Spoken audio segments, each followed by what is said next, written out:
Guys বহুত এইবাৰী blog মই আৰু ভিডিঅ'লৈ আপোনালোকক স্বাগতম জনাইছোঁ। এইটো দেখিছে ন, এইটো মানে আমাৰ নামঘৰ লেখীয়া হয়, তাহাঁতৰ নামঘৰ আছে। নাগা মানুহৰ গাঁৱলৈ আহিছোঁ। এইকেইটা প্ৰতিকেইটা ঘৰবোৰ ধুনীয়া আছে বাৰু। এইখন পাহাৰৰ পৰা আজি নামি আহিলোঁ, আজৰি পালোঁ কাৰণে বিস্কুট খাবলৈ আহিলোঁ।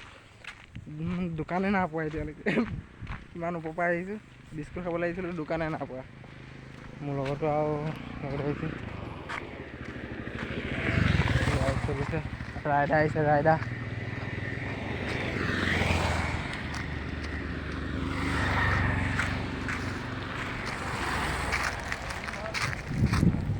মই নাগা মানুহৰ গাঁৱত আছোঁ।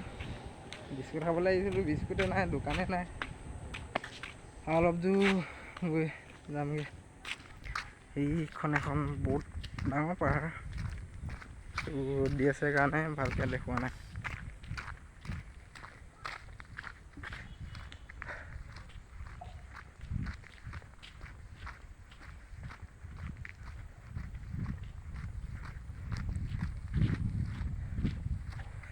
আৰু আপোনালোকক আৰু এটা বস্তু দেখুৱাম।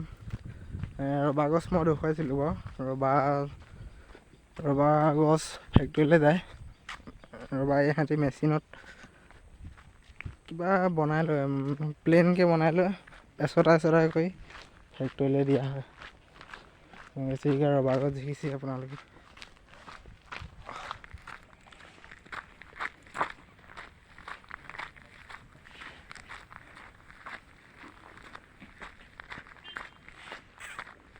এইগাল ৰবাৰ গছ। এইখন নাগা মানুহৰ গাঁও হয়, এইটো জিৰণি কোঠা হয়। এখন বাগান এখন খুলিছে।